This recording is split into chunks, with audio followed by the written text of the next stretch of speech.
Hello everyone and welcome to another episode of Careful for Spoilers. I am your host JB and I'm here with Abe and Steve, and we're going to be giving you our spoiler-filled thoughts on this third chapter within the Halloween saga. Now this film has been highly anticipated by all horror fans, by all slasher fans, especially by us on the panel here, and we finally got to see it. I've seen it 3 times at this point and I can't wait to get into full spoilers on this movie. But first, Abe and Steve, thank you guys so much for joining me for this review. What's up? This is officially take 6, by the way. Just want to let the fans know that. It's been the wildest first 10 minutes I've ever had on any recording. And if y'all know me, I've been on so many recordings. I've listened to so many recordings because as an editor, and holy shit. Oh my God. But it's good to be here, you guys. Good to drop this special review. As anyone who follows me on Twitter knows, I've been watching a lot of horror content this month because I genuinely do love horror. And Halloween series is one of my favorites. It's in my top 5 favorite horror franchises. I do speak about my love for the paranormal and the supernatural, but slasher films were the OG horror. It's the way I was introduced to horror. So Chucky, Scream, Freddy, Jason, Halloween, like shout out to this. I'm really excited to be able to do this with my guys. JB, thank you for the opportunity. I'm just happy to be here. Yeah, as y'all know, I'm not huge on horror, but slashers and thrillers, I don't mind those. So,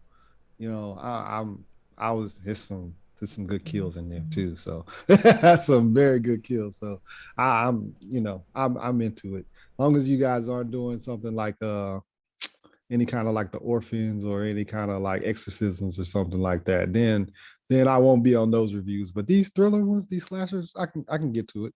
I can get with it. Exorcist is my favorite horror movie of all time. See, yeah, Insidious and stuff like that. Those are the best ones. It's because, ironically enough, honestly, slashers would be more believable because, like, what's the stop? I mean, look at history and whatnot. Serial killers, slashers, that's a very believable genre. But apparently, the paranormal and supernatural is what excites me the most because I'm like, that shit, I actually do believe that. Demonic possession, yeah, that drawing real. That drawing real for sure. So it's just, it incites the fear in me a lot greater. That's why I love them.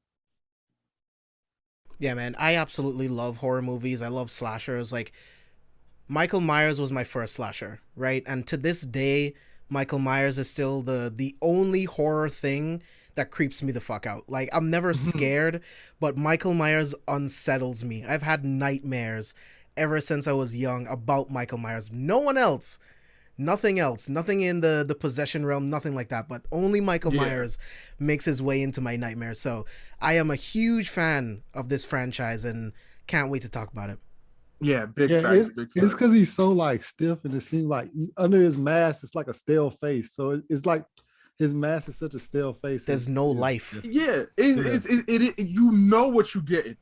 You're not here. There's no like. Well, I mean, we have to talk about motivations and whatnot, but thanks to these current movies, those movies in the franchise technically don't count. They are no longer continuity, like Halloween H2O, for example, and whatnot. Stop. But when you compare it to like Freddy, when you compare it to Jason, for me, those movies usually do well with the first 3 entries before they start to fall off. Freddy got a bit too ridiculous. I thought it was a definite, ironically, Freddy's creeped me out the most. As someone who loved to dream, imaginative, it was like, for someone to invade your dreams and you have no control, you think you're going, especially someone who had nightmares, it's like, that shit, the feeling of a nightmare is very gripping. So Freddy, creepy as hell, especially since it's like, hey, don't think about him. And it's like, how the hell you gonna tell me not to think about Freddy? I said his name, so apparently he's on my mind. Hey, Freddy's coming through. And then with Jason, I was just like, as long as I don't go to that fucking camp, like, I ain't going to Camp Crystal Lake. Yeah, I never cared about Jason, dude. Like, never. I still love Jason, though. Don't get me wrong. Friday the 13th is also in my top 5, mainly just because, again, I think I've said this on a previous episode of some podcast. I forget which one I've said this on. I've been on so many. But trick question. If someone asks you who's the main antagonist of Friday the 13th, it is not Jason. I liked how the sequence, the camera work, how you never actually see any of the killings. It's just camera cuts to someone, move on, and you're just like, yo, that sense, and that is a trope. That is camera work that is very common with the Halloween series, especially early on. I mean, you know how you had The Shape. He'd just be standing behind the bush, half hidden, just staring at you. You got the music, the soundtrack for Halloween is so Dude, so the good. score, it's perfect for what it is, man. You have it playing, then you're like, oh my god, he's there. You look back, it's gone. It's like, wait. I love that piano. That yo, for real. That piano, like, all right, for all those who may not be big horror fans, The Shape is like Chopper if you watch One Piece.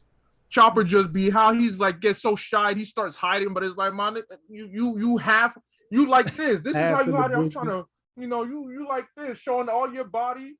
Not really how to, that's the Shape right there, man. I'm like, who you fooling? And I love that name, The Shape, right? Like that nickname for him, because that is not a human being. It's shaped like one, but that is not a human being. It is the embodiment of fear and evil. And I love that David Gordon Green and his entire team, and John Carpenter, who has come back to help write and executive produce this series. Well, he's not writing it, but he's an executive producer. Like, it's good to see that he's involved in all of this. And you can see the deep-rooted connections from Halloween 2018 to Halloween Kills and 1978. So let's get into general thoughts. Steve, I want to start with you. What were your general thoughts on Halloween Kills? So some of my general thoughts, I saw the first one, well, the one in 2018. I saw that one in Kuwait. So I saw that one like 2 or 3 times because they give us free movie. You can go to the movies and whenever you want to, and it's free. So it's like 5 showings at a time. You can go to whatever movie you want to. You can walk out of a movie, go to another one, and you can see it as many times as you want to. So I saw the first one a bunch of times. And so with this one going into it, I was just thinking like, oh, I'm actually into a slasher film like that for real. And when I initially, when I got into it, I was watching it and I was like, I love the fact that it still gives that authentic old school horror movie type feel. They definitely stuck true to it. I mean, it is set in 1978, but they even give that old vibe with the film footage kind of feels old, things like that. And I really appreciate that. I don't think a lot of people that have been quote unquote hating on the movie and stuff like that, I don't think they're understanding those aspects that's coming into play in the movie. And like, even like with some of the deaths, they're not like super like realistic. They're kind of cheesy in some moments, but I think it's part of the bit. It's part of it being 1978. You know what I'm saying? And it's a slasher, man. Like, to some degree, there's a level of camp that you have to accept with slasher movies, you know? Yeah. That's why Big John and Little John is like one of my favorite parts of the whole movie. Like, there's always like those characters that are just like really, really funny within the slasher. I love them, man. Yeah. So I really enjoyed it. And then of course, you know what I'm saying, the trailer had you ready for that firefighting sequence, and it did not disappoint. It did not disappoint. I know that it's polarizing. Some people don't think that it's cool that they're killing firefighters or whatever, but I'm like, in slasher films, they kill police officers all the time. Everyone gets murdered. Like, get over it. The doctors get killed too. Like, hold on. Doctors, paramedics, teenagers get killed too. I mean, those were the OG victims. Elderly people, all of that. But then I guess firefighters have just never died in movies, I guess. So they just it's polarizing, I guess. But I thought that shit was dope. So yeah. Hey, what about you? Man, I enjoyed this movie. Again, thanks to the trailer, I knew we were going to get absolute carnage, and they had me excited because usually when it comes to slasher, the body count is limited. You don't have anybody out here killing like 20 plus people. I feel like if you honestly look at a slasher movie, the usual body count is somewhere in the 10, around 10, you know? But this time you are actually like, bro, if I remember correctly, I counted at least over 25 kills thanks to the beginning and definitely the end. Because I mean, Um, he killed like 12 12, I think, yeah, 12 of firefighters. the, yeah, 12 first responders. And then when you think about the number of like townspeople, you add them up, I think that's another, that might be close to 20. Might have had racked up about 30. Might have racked up about 30. Yeah, But we'd have to do a kill count. I don't know, 30, yeah, maybe, definitely 20 for sure. yeah, definitely over 20, because he killed five at the park. Yeah, he Yeah. killed 5 at the park because he got the kid. He got the kid too, yeah. Yeah, he got the kid. So that right there was 5, and then towards the end, that was definitely like minimum 10. So that minimum, yeah, you're right. Like, that actually puts us like 29 right there. Yeah. At 27, 29. Yeah, that's yeah. So we touch it 30 if not. Yeah, but his kill count is higher than everybody's, right? Yeah. Oh, honestly, easy. But it was just dope. I enjoyed this as, the third entry of the film. It kept things going and it sets up nicely. I like the approach. I know a lot of people are like, wow, this is reminiscent of Halloween 4, where you had the same idea. And I thought, you know what? That plot line was unavoidable, in my opinion, for a series like this. The Shape has terrorized Haddonfield for 4 decades. For people to act like, oh yeah, townspeople, they're not going to get involved or anything, it just doesn't make sense. It like, I get if you want to keep the scope minimized to just a certain few people, but it's been 40 years. The townspeople aren't stupid. I'll take it a step further. I think it's taking what they've done before, finding the elements that did work, and then bringing it into this continuity, right? Mm-hmm. Because you have to remember, he murdered 3 teenagers in the middle of the night, and now he's back again, murdering people. You have to understand the implication of how the people of the town would feel about that, right? Like, he has spread fear. This is a small town. Murders don't happen like that, right? And then the Shape shows up, and he's murdering kids. It's not like adults or like criminals are dying. He's murdering kids, right? The spread of fear, the spread of chaos, not being able to feel safe. That's the influence of the Shape. That's something that I feel like you should explore in the movie. So having the town becoming like coming together and wanting to fight the Shape, that's also a town trying to defend itself. You know what I mean? They have to protect each other. So I think it really, really worked. I see the criticism. I just don't agree with it. Yeah, yes. And it's like, you could never know who could be next. It could be your child next. It could be your family. Exactly. So it's like, that's why let's get ahead of this. And then honestly and truthfully, you got to respect it if one of their kids or teenagers was the ones that's dead. You're gonna want revenge. Like, that all makes sense to me. Yeah. And that's why I love how it tied in with the 1978 with the OG, like saying, yo, while this is a third entry, let us remind you why this is happening. I mean, what was it, the first 20 minutes just really set that up real well for us. Enjoyed it. And overall, I was satisfied with this film. Was it the best one of the entry? No, I still have 2018 version over this, but this is not as bad in my opinion as people make it to be. I think they were looking for the scope of Michael's focus to be singular. I think possibly the sequels that are now no longer continuity definitely influenced it, because you kind of have an expectation already for the Shape, and especially the Laurie Strode connection which this movie has broken away from. And but yeah, overall I enjoyed this film. I had a lot of fun with it. Yeah, same for all of the reasons that you guys said, and we'll get into it when we get into the breakdown of the movie itself. But I absolutely love this movie. A couple other criticisms that I saw was people expected a little bit more in terms of closure. And then it's like, well, you're putting that expectation onto yourself, right? Because you knew that this was the middle movie of a trilogy. You're not going to get the closure with Laurie and the Shape that you want, because that's going to happen in Halloween Ends, right? That's where the story wraps up. And what I think this film does really, really well is fill out the lore. Like you already said, Abe, like it perfectly connects us to the 1978 movie and to 2018, because 2018 told us where Michael ended up, but we don't know how he ended up back at this mental hospital, right?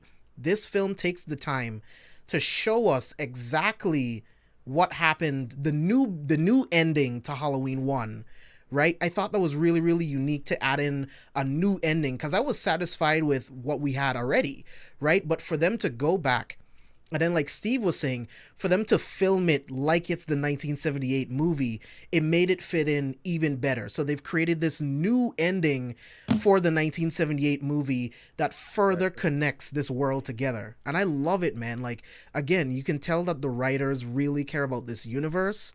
You can tell that they really care about the shape, and they focus on how terrifying he is. We talked about the firefighter fight. There's so many scenes where you can only see a silhouette of him, and that's how you see the shape. It's just the shape of a man, and it's just darkness, pure darkness, right? It's just the camera work and the cinematography is just incredible. We'll get into it. So let's start off with the beginning of the film.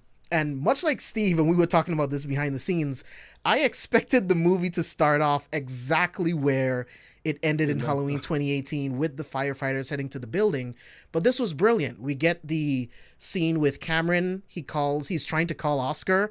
We know Oscar's not going to pick up because he's very, very dead. And then he sees Officer Hawkins on the floor, goes to find him, and then we get the flashback sequence. So I'll start off with you, Abe. Were you surprised to see Hawkins still alive? And what did you think about them opening the film like this? Absolutely, because I'm like, hold on, sir, you are bleeding. You've been bleeding out for a good minute. You should be dead. But then I thought it was ideal, given that we then go into the flashback and we go into Hawkins' connection to the shape and why, again, so from here, this is where people who are familiar with Halloween and followed it, it was always the connection that Laurie Strode was Michael's sibling, which is why Michael kept coming back and whatnot. But I think what this set up was like, yeah, we don't need to include that. We'll just iterate like, yo, this man, I mean, Hawkins himself said it later in the movie, he's like, he didn't come there for Laurie. Like, everybody was so obsessed, like he was going to come for Laurie. And of course, because that's them paying homage to the old reason that, hey, yeah, that's his blood relation. Of course, he's hunting them now. This one with Hawkins was like, yo, he always went to that damn room, and I always wondered why. You know, this flashback, I had a chance to really end the shape before it became what it would become later in the movie, that when we had that discussion between Laurie and Hawkins. But we see how he was just frightened, how he accidentally killed his partner, how he prevented Dr. Loomis from ending the shape. And you got to remember, Dr. Loomis was always about ending that man. He did not want the shape to be alive. But Hawkins was like, actually, he's not responsible for this officer, this guilt that he was feeling. He's not responsible for this officer's death. When Loomis was asking, did he kill? Did Michael kill? It's like, well, technically, no, he didn't. It was the police officer himself. And how that moment of human weakness, of guilt, of killing someone you know, he blamed himself for it.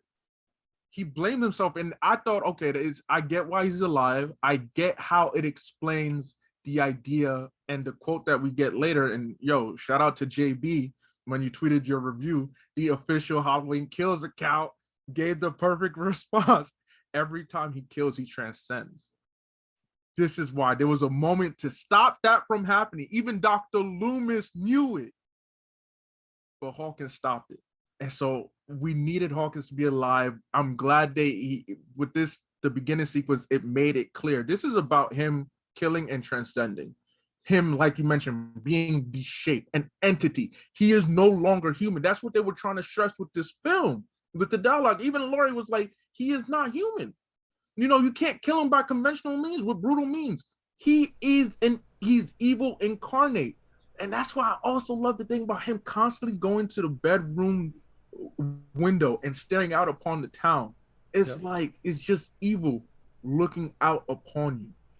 Yeah, it's and not the idea. Oh my goodness. The other thing, like, I love that they removed it, like you were saying, Abe. They removed the relationship between him and Laurie, because it mystifies the Shape even more. He's not motivated by mortal means.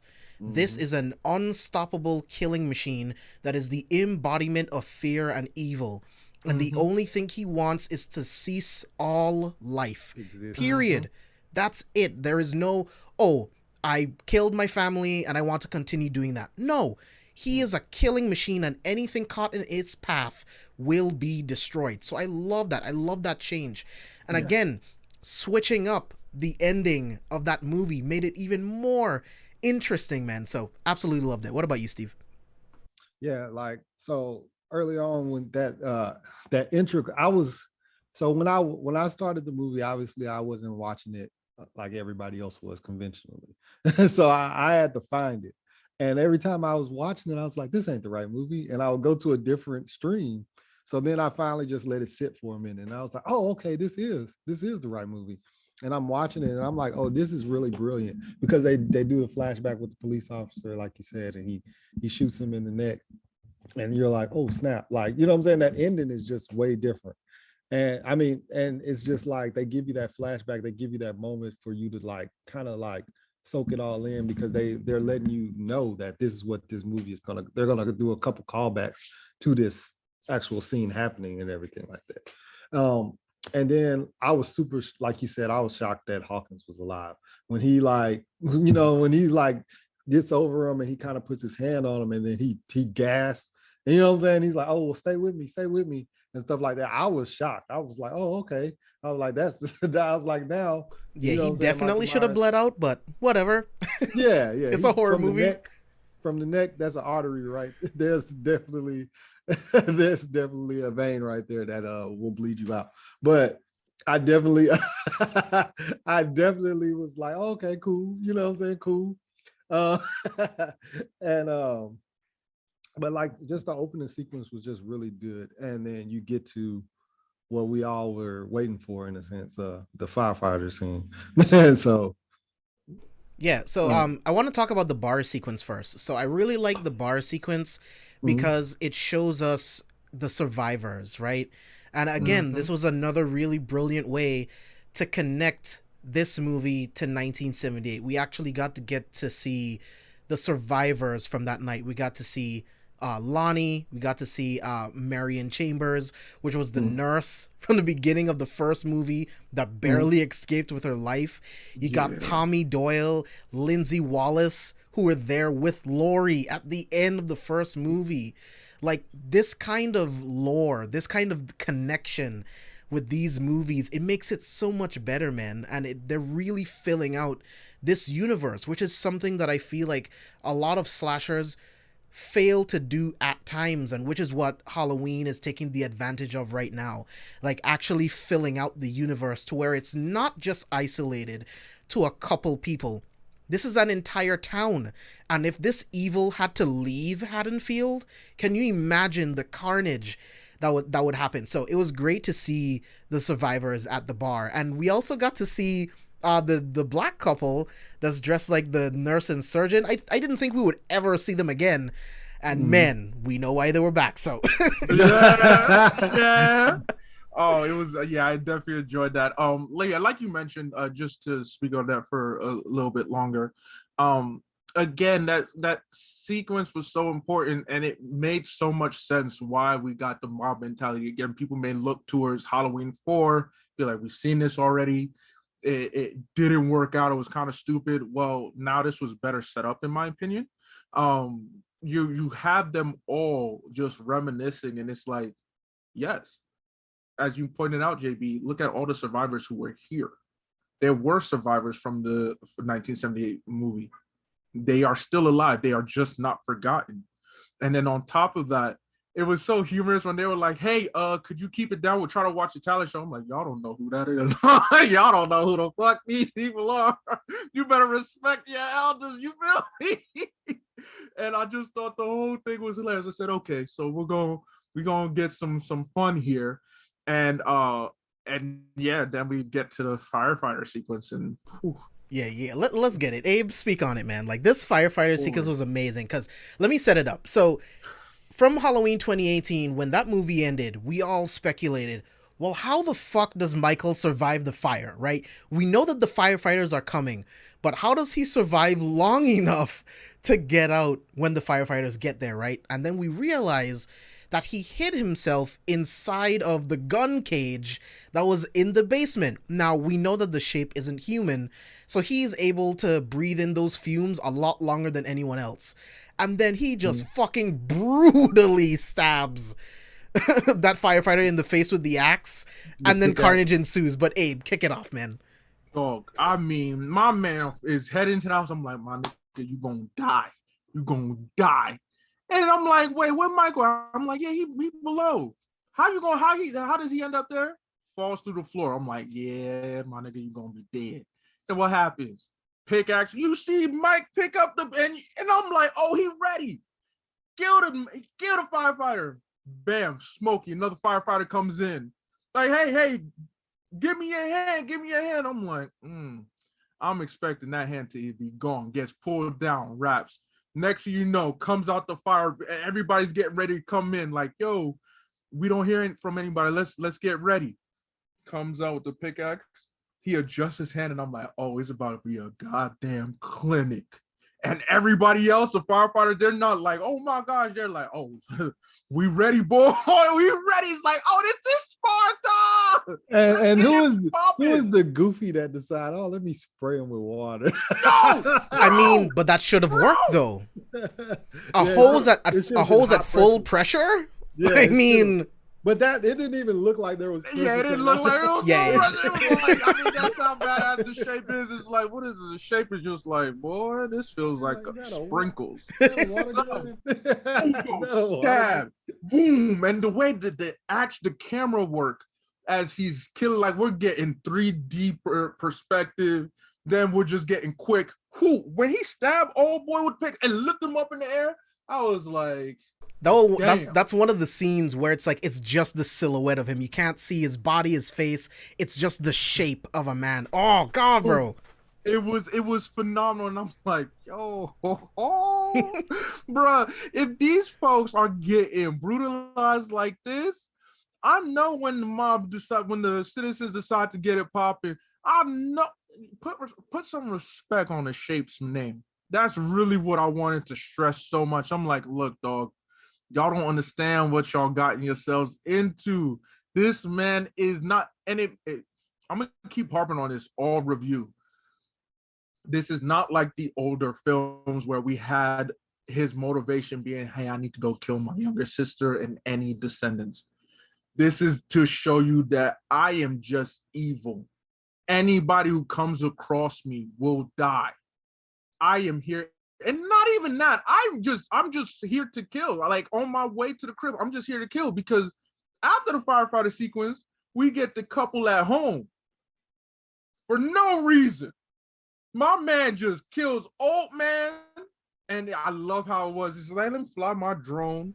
Oh, I got into. Before we get there, I want to get Steve's favorite kill from the firefighter fight. I just get so excited. Oh man. Oh, the favorite kill is the chainsaw. Right? Oh yeah, dog. My man was like, yeah, I'm gonna get you. And bro, he had it cranked up the entire time. I'm like, why weren't you putting in work while everybody else is dying? Like, what were you doing? I'm the last man standing. Okay, let me try it out now. No, at this point, I'm dropping that shit and running. I can understand if he caught him off guard and he was gonna do it with everybody else and then died amongst them. That makes sense, but when you're the last man standing, all you got is this chainsaw. At this point, drop it and run as fast as you can, and just hope for the best. But that was my favorite one. He turned it on him, and I was like, he's super strong for somebody for you to have a chainsaw in your hand, and you're like coming at somebody, and he kind of like effortlessly just turns it on you. I was just like, damn. You fucked. Yeah, man. So, he's inhumanly strong, and the things he survives, they just don't make any fucking sense. But anyways, let's get to the old couple, they were pretty funny, by the way. But yeah, they're flying the drone, and then the shape just throws it back at them, and then brutally murders them. Now, shout out to the audio department because when he stabs the wife with the light bar bulb shit, you can hear her choking on her own blood. I'm like, this is sick, bro. My man came in there like this. Oh my goodness! Oh my goodness! I'm mad at you for this. He was like, oh, what the fuck? Oh my god! Just like this. Oh, that shit was so funny. I was like, I feel your pain, mad brother. You actually have that. I was like, I feel your pain, man. I feel your pain. Bro. It was, and that was the thing. It's like, why do you have to kill this couple? Because that's what evil does. What does evil need a reason to be evil? Like, let's be real. And again, that's the point. Does evil need a reason? It's not about Lori. It's not about anyone. Like the way she's panicking, trying to unlock the door, and he just standing there, and she's like, "Oh my god, I got a knife." What does he do? Looks at her, walks to the sink, pulls off the light, breaks it, looks at it, goes towards her, and just in the neck. And like you said, the sound effect, and you can just hear the squelching of the skin being punctured, the blood oozing partly into the light bulb, spraying out, her choking on it. It's so brutal, bro. Like, bro, this kill is insane, dog. Like, you can hear it, you can feel it, bro. Oh, and then what he does after that, she's still alive. Yeah, she's still dying out. And then, what he does? Just starts putting knives in this nigga's back. No, this knife not big enough. No, this not because old boy was still alive too. Just dragged him, laid him on a dinner table, took every knife except one, and stabbed him. Picked up the last one. Was like, this the one. This is a knife. And I'm like, yo, bro, this man is insane. Like, yeah, dude. Oh my gosh, Extreme Carnage. That's if you love just. It was good. It was just good. Yeah, man. This is the first act of the movie, and we're already at like 14 kills. Like, realistically, it's fucking crazy. Yeah. So so we definitely at 30. Because I forgot about including these two in my count. Yeah, we definitely at 30. Yeah. It's crazy. So next scene we get Cameron calls his dad to come pick him up, lets him know what happens with Hawkins, and then we get the sheriff at Laurie's house right now. How do you guys feel about the sheriff? The sheriff really annoys the shit out of me. Yeah. I was annoyed with the fact that, like, they're all like kind of like rallying. The whole city, the whole town is rallying. We're gonna go take him out. This is my town. Like, he's like, I'm the law and all this other. And I'm like, bro, just like at this point, like, you guys have failed. Like they said, you failed over and over. Rally behind them. All the cops in the town, everybody is doing it. Like, at this point, you have no control over the situation. Rally behind your city, man. And that was very annoying to me. Like, just him just trying to be that one guy, just pushing against the grain and going against the grain when he's going ballistic on the town. Like, he's going completely ballistic on the town, and you're the only one going against the grain. I've always hated Boy Scouts. I hate Superman. I hate Captain America, Leonardo from Ninja Turtles. I hate all of them. Like, I hate Boy Scouts, Cyclops. Like, so it's just, he gave me that Boy Scout feel again. Even though, like, I did like Winter Soldier, so that's the only Captain America I'll go with. But I just don't like that do the right thing person in a story, and he was giving that vibe, and I was like, move, man, just move. Like, get out of their way. For me, I found him annoying in the beginning, but then he served his role well. And it's for the exact reason why you guys find him annoying too, because he was this like Boy Scout nature. He was trying to be their conscience, their moral compass, in the sense of, like, when we get into the whole mob mentality, he was like, yo, we have to keep this organized. This panic cannot ensue. Like, we can't have people, and he's right, freaking out, because it's going to lead to more. And yeah, he's right. And what's annoying about that is that if you were in those shoes, you'd be like, yo, we gotta go. Like, the mob mentality made sense. I'm not about to sit here and be like, yes, I would never do that. In the heat of the moment, mob mentality always ensues. You just get caught up in the fever and whatnot. And this is what happened. But the sheriff was trying to keep control. But unfortunately for you, Sheriff, these people are fed up, especially when they look at you like, yo, you don't understand, really. what we've been through. Like for 40 years. Yeah, you I mean, can't realistically, when they found out that Michael was loose, he didn't make any like announcements to the town. He failed there. And then, in my opinion, he fails again in that moment because you do get behind the people while also keeping control. Look, we will deputize a bunch of people in the town. We find him together, but the police takes care of it in the end. That's what he was supposed to do, but he doesn't really do that. But I mean, that could be in the writing too, you know? Yeah. So, I again, while he was annoying, I appreciated his role as a moral compass. But it's just like, dog, like both of you said, and most people said, you failed the town as your role as a sheriff. You failed just understanding exactly, and this is not just your failure, this is everyone's failure for not understanding that this is not someone you can just kill, because at some point you got to realize, yo, it's been 40 years. Like, we've done burned this man alive, we've done shot him, we've done stabbed him. Like, at what point do you realize, like, man, this is just darkness, this is just evil? You feel me? And so I didn't hate his character. I didn't find him as annoying as others have been. And that's the other thing, right? The other thing that makes this all interesting is that we as people tend to glorify serial killers, right? So this is just another case of that, where we glorify a serial killer, and a sheriff, a police officer, doesn't see him as anything but a serial killer, right? He's just a man that has happened to kill a bunch of people, but he's still a man, and the police should be able to do it. He doesn't get it. So I love that duality between the people that understand that this is pure evil that cannot just be killed and the police can't do anything, versus those people who want to believe that, much like Karen. Absolutely.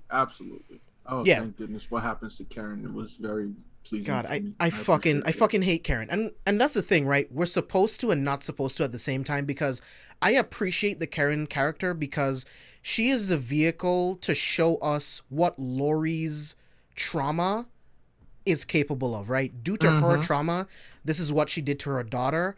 This is how she spent her entire life. So Karen is a product of that, and we needed to see that in order to understand the mentality of Laurie. She's still really fucking annoying, though. Yeah, absolutely. Yeah.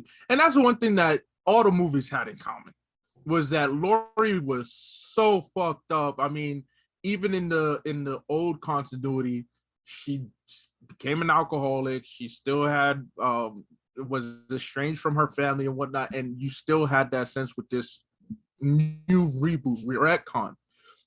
And like you said, JB, you said it very well. This is to show the consequences. We need to stress just how effed up, because we have 3 generations of Strodes right now. We see how this shape, we've seen how the shape has impacted each and every single generation. It really puts it home. Like, yo, this is an evil that has terrorized not just the Strode family, but later, especially when we get the conversation between Karen and her daughter, like how her daughter's like, nah, he took away dad.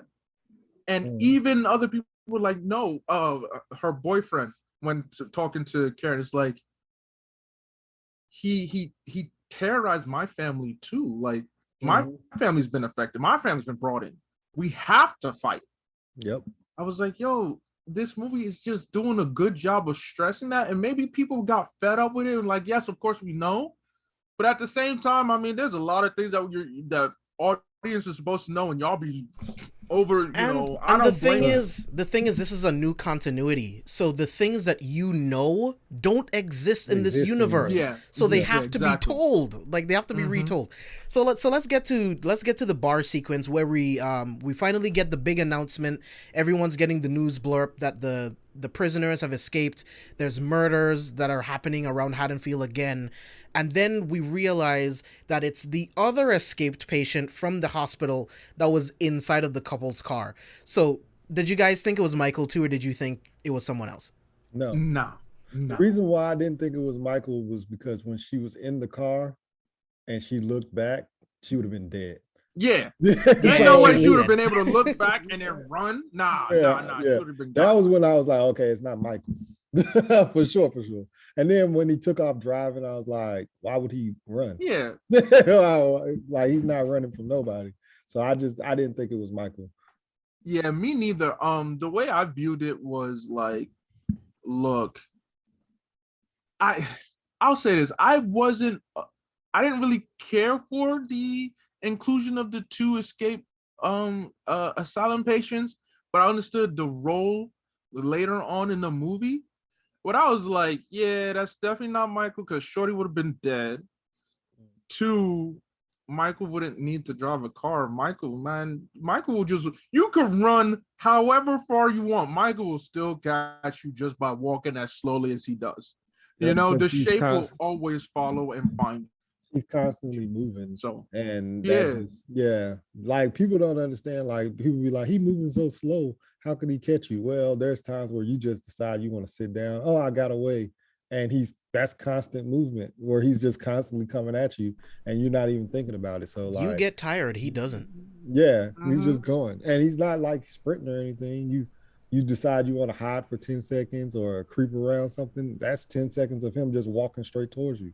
Like that's how he catches you or whatever. So I was never thinking like, you know what I'm saying, that was him in this car. I was like, oh, he would have just got out of the car if he was in the car, and he would have went to work right then and there. So exactly. Yeah, I like the inclusion of this character because based on what we got later on in the film, it just shows that due to the hysteria and the fear that the shape gives to this town, they're not even thinking logically, right? They can't even see that this is a mental patient that actually needs help, and instead all they can see is a target that they want to kill. You know what I mean? So that was really, really important to me, and I really, really like that scene.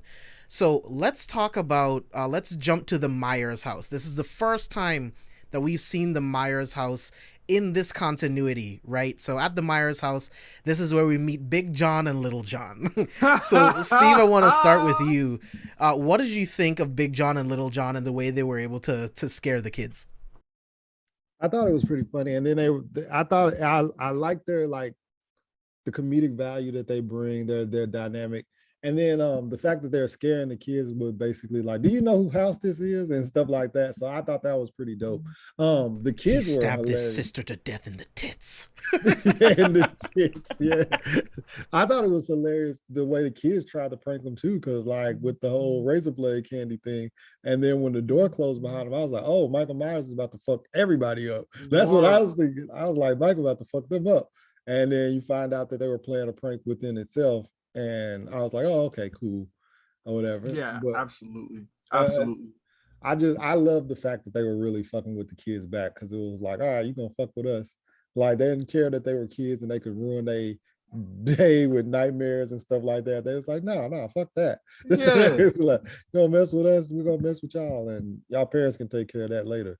Like they have to deal with your nightmares and stuff. I thought that was funny. Yeah, this is just like not y'all running into strangers' homes to steal all their candy on Halloween night, and then the size that they were hitting them with. I was like, yeah, you know what, Big John, Little John, you need to scare the hell out of them. I thought they were hilarious. I thought it was they added to the enjoyment of the film for sure. It was a great prank by the kids, don't get me wrong. It's like, oh my gosh, there was razor blades in the candy, and it's like, yo, because that was a thing back then too. Yeah, it's just like, yo, this is crazy. And I'm like, yo, Big John, Little John, y'all are out here harming kids? And it's like, nah, they clearly wouldn't do that. And it's just like, door closed. I'm like, yo, Mike is there. Mike is in the house. Y'all, if y'all motherfuckers go back in there, y'all are dead. Yeah, coming out. The kids come out, I got all the candy, bitches. I stole all your candy. And I'm like, I'd be annoyed as hell, and I would threaten y'all if I was an adult. But as a kid, I gotta respect the hustle. Right? Yeah. As a kid, it's like, oh, that was a good prank. Pretty good. If I was Big John, Little John, though, that kid gets body slammed. Give me my fucking candy. Exactly.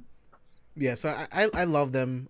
They're really, really funny. Michael McDonald, I've always thought he was funny. He was on Mad TV. He's been on SNL. Love Michael McDonald. Big John is played by Scott MacArthur. He's also really, really funny. If you've seen Superstore, he's been on that too. So Oh yeah, he's yeah, pretty, yeah. pretty Okay, funny. Yeah. I've definitely seen Superstore. So I was wondering if he looked why he looked familiar. I couldn't figure it out.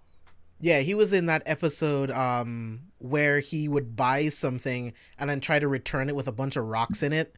And then Dina caught him, and then they had this like weird sexual tension. It was really funny.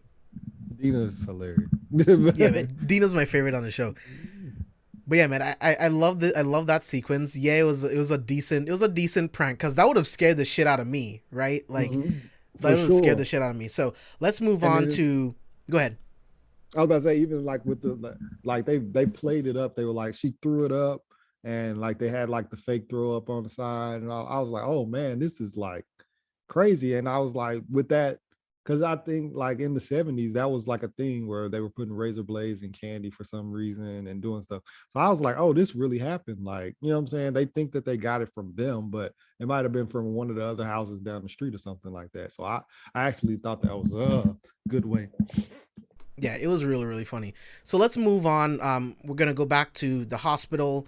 Karen and Allison are being interviewed by the police, and this is where the sheriff tells Karen, "Yeah, no, sorry, no one told you, but Michael's still alive. He's still terrorizing." So I thought that was really, really cool. Love that scene. And Cameron came to the hospital trying to get Allison because him, Tommy Doyle, his father Lonnie, they're all trying to gather people to track down the shape. And this is the beginning of the hysteria. This is the beginning of where things start to go really, really crazy for the people of Haddonfield. So Abe, I want to start with you. What did you think about the hospital sequence right there? On mute. You're on mute. With the hospital sequence, it goes back to what we said earlier about the way that each generation of strode women have been affected. And when we find out the news, when Karen finds out the news, it's so funny that her name is Karen too, honestly, in this day and age. Yeah, dude. Because she did behave like a Karen. Yeah, too, she's low-key, so annoying. Up until towards the end, where it was like, hey, go for you. Well, not the end, close to the end. And then the final sequence, I was like, yeah, nah, you gotta get out the paint. But I knew in my bones she was not gonna share that information with Lori. And I knew that she was still in disbelief even after everything she's faced and encountered, because she didn't understand that, yo, this is not just a mortal man. And it was like, Lori gets it. Her daughter doesn't get it. Her daughter's like in Halloween, the 2018 version, never got it. You thought she would get it by now. She still doesn't get it. And it's just like, all right. And then you see we'll just wait for the police. Yeah, they can't do anything. Like, I mean, you've witnessed firsthand. Like, getting shot and stuff. He murdered your husband, folded him like laundry, and put him in the closet. They're not stopping him. Yeah. Like, you burned him alive. The house is aflame. There is no way a mere mortal can survive that. You know. And you hear like, oh yeah, nah, he alive and he killed the first responders. And you're like, yeah, let the police come on, shorty. Come on. So I was frustrated with her, obviously. And then I started to like the just the panic, the chaos in the hospital as they're bringing in bodies, as people are trying to figure out where their family members are. Because, all right, the movie started by reconnecting back to 1978 Halloween. Mm-hmm. This hospital sequence stressed and reminded us the events of Halloween 2018. Mm-hmm. And I appreciated that it was tying everything together to be like, yo, this is the third movie. This is direct sequel to all the things. All that stuff that happened matters, and we are showing you the consequences of it. And so you have people just panic, like that old lady when she comes, where's my son? Where's my son? You know, she's looking for her son, who, well, you know, that man was homie who was on the gate. Like, on the gate. That was also an effed up way to die. I'm like, yo, yeah, Michael, you ain't have to do that to him back in Halloween 2018. You ain't have to do that, but we get it. But I think something that we also forget is that this is the same night as Halloween 2018. Like, it's not like days later. years later. No, this is direct continuation, which is also what I liked about the Halloween films, even the ones that are no longer part of continuity, is that they picked up exactly where the movie left off. You know, oftentimes when you get sequels, it's like, all right, some time has passed. You know, now we're dealing with a resurgence. Like, no, this is the same night. We're showing you that all of this is a long ass night. This is a long ass night for everybody. And so I appreciate just the chaos that was ensuing, the confusion, the constant panic, the heartache, just the people in pain, the people just not sure what's going on, because not everybody, people are hearing about it because you saw everybody's phones start going off and whatnot. And I was like, hey, yo, Lori's definitely about to find out now. But you know, Lori old school, she probably doesn't have a phone, but there's no way she doesn't find out from everybody. Like, yo, what's going on? All right, we're about to get people together, mob. It did a good job of combining the mindset of people in this day and age and the use of social media through it too. And I appreciated that, because there are some movies that when they try to modernize themselves, it doesn't hit. I'm looking at you, Chucky 2019. And it's just like, y'all don't understand the assignment. But here you use this social media to be like, yo, spread of information can grow faster. Because that's another thing too. It's like, how can Michael always kill these people and nobody knows? Right. And when you go back to OG movies, like nobody's calling Auntie Cheryl from across the way. No one's calling old man Joe, be like, yo, stay inside. None of that is happening. But people are getting notifications. They're like, yo, text message like, yo, bro, this killing's going on. It's happening again. Yo, I think when we get to it, evil dies tonight. Evil dies tonight. Evil dies tonight. Which I love. Y'all and a lot of people don't like that. You know, Bro. It's like it fits in so well. And like you're saying, Abe, just to piggyback off of that just a little bit, but this is more of the filmmakers showing that Haddonfield is bigger than just a couple victims. It is the entire town that's affected by this evil. So it's very important to show all of this. And like you were saying, the scene right after this, after everyone's recruited, Tommy's going around trying to get people to come with him.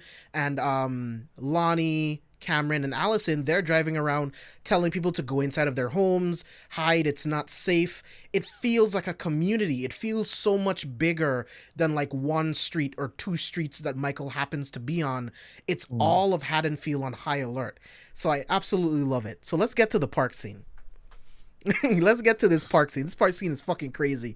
And Steve, I want to start with you. What were some of your favorite moments from the park scene? The funniest one was, it had to be when the nurse is walking up to the car shooting. She's missing like crazy, but he kicks the door and it's like zoop, and she shoots herself in the face. I was like, what the fuck? That was probably one of my favorite. What else happens in this scene? So there's the nurse or whatever, the guy in the nurse's costume. He stabs him in like the eye or the neck. Yeah, he stabs him in the eye, in the left eye. Oh. And he's like, oh, and he starts to die. It's hilarious the way he died. Then the old lady, she's shooting and she not counting her rounds as she's shooting. And she decides to talk shit when she's face to face with him, thinking that like, oh, this is the time to talk shit. And she shoots, and of course she doesn't have another round in, and then she gets destroyed. And I was just like, man, that whole scene was just like beautiful. The whole, like, basically the car deaths were the best part for me for this park scene. It's crazy, right? The first time she sees Michael, she's in a car. The second time that she sees him, she's in a car. This time she dies. And he brutally fucking stabs her. That was fucking crazy. Him stabbing the nurse, like you were saying, Steve, him kicking the door and making the woman in the nurse costume shoot herself in the face. I was like, oh shit! Yeah.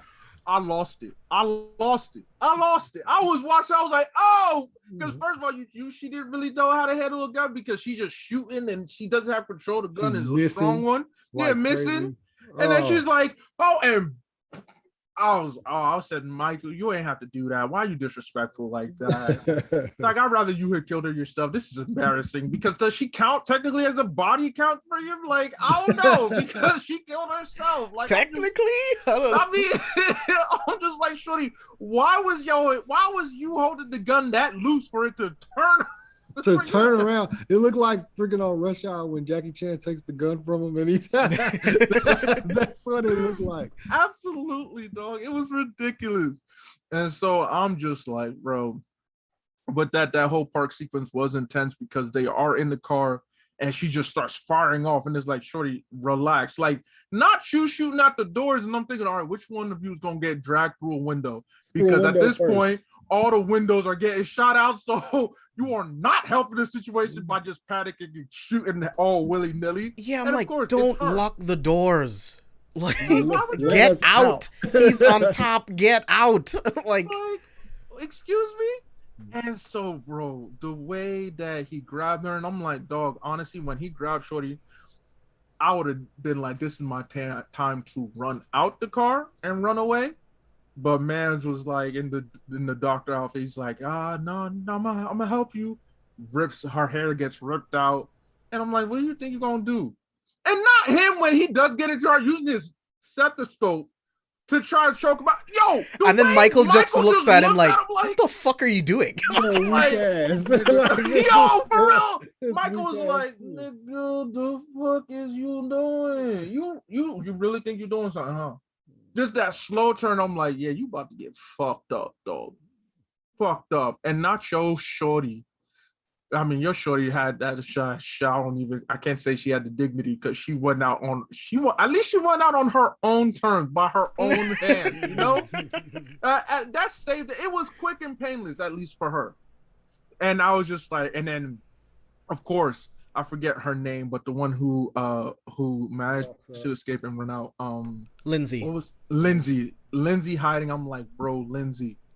First of all, I said, all right, we're running through the woods. I said, Lindsay, if you fall and hurt yourself, I am going to yell at my TV. Like, that's one of the horror tropes I hate the most is running through the woods. Oh my God, I tripped my ankle. Especially when it's like you're running, but the killer is just walking. Yeah, just not walking even really walking, slow. just walking. And he's doing that, which allows you to run. And I'm like, stop looking back. Why you keep looking back? Keep running forward. Because when you look back, of course you fall. She didn't fall. And she managed to hide herself. I'm like, oh, okay. And I'm waiting. I'm thinking that at some point, Michael's just going to grab her by the head and pull her up and whatnot. Or he's just going to bash her head into the rocks. And she's just there. And she did the thing that is so smart that somehow other people in horror movies don't do. Shut the fuck up when you're trying to hide. Not you like, ah! Like screaming or breathing loudly. It's just like controlling your breath, trying not to make a noise. I'm like, thank you, Lindsay. I mean, you might die, but I appreciate you. And he's just scanning. He's scanning. I'm like, he's listening. I'm like, yo, he's trying to hear your breath. I'm like, there was like 2 instances where she made a bit too high of a pitch noise. And I'm like, and then he starts walking on the docks.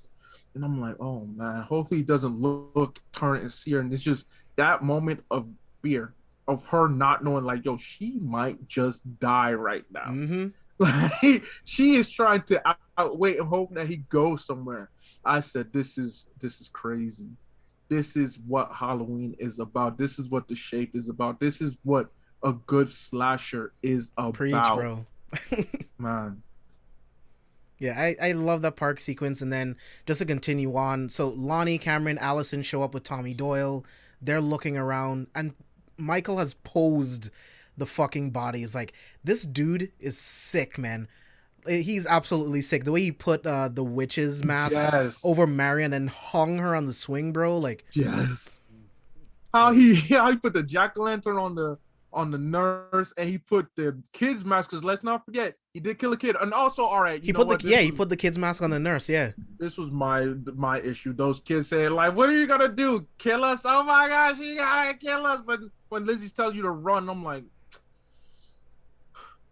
who are your parents? But I appreciated that, because they went out of their way to tell you that they've been trying to forget that night for the last 40 years. So those kids are even more sheltered than anything, right? So it's like they don't know the horrors of the Shape. Like it's beyond their generation. So which that made me think of the Nightmare on Elm Street stories, because that's exactly what that town did with their kids and making them forget that Freddy ever existed, not because of Freddy's killing, but because of Freddy's origins and how and what they did. So I really appreciated that so much. And I was just like, bro. But yeah, the kids, I was like, all right, when they started running off, like, now you get it. Because your homie dead. Bye. It was just like, but it was good. Yeah, man, love that scene. Like the park scene is so fucking dope. So we get back to the Myers house, and this is where the Shape kills Big John and Little John. Steve, what did you think about that scene? I am a fan of those kills where the thumb in the eyes. That's always like my most brutal, my favorite scene. Like the two other instances I can think of is Django when he does it in Django, and then in Game of Thrones when the Mountain does it to what's the guy's name? Basically he's I can winning. hear. Is that your phone vibrating? That's my phone, but go ahead. It's the Mountain basically is losing this fight that fight, and then he's basically getting cocky and he's standing over him, and then the Mountain trips him up, and then he fucking thumbs his eye and then crushes his whole skull. Yeah, and those are three of my favorite. Like this just got added to it. Like I love the thumb in the eye sequence. That's like my favorite kill. Or brutal kill in scene. So when it was going on, I was like, yeah. I was really into that shit. Yeah, that was really fucked up. Yeah. Yeah, what did you think of the way the Shape killed Big John? Oh, me? Bro, dog.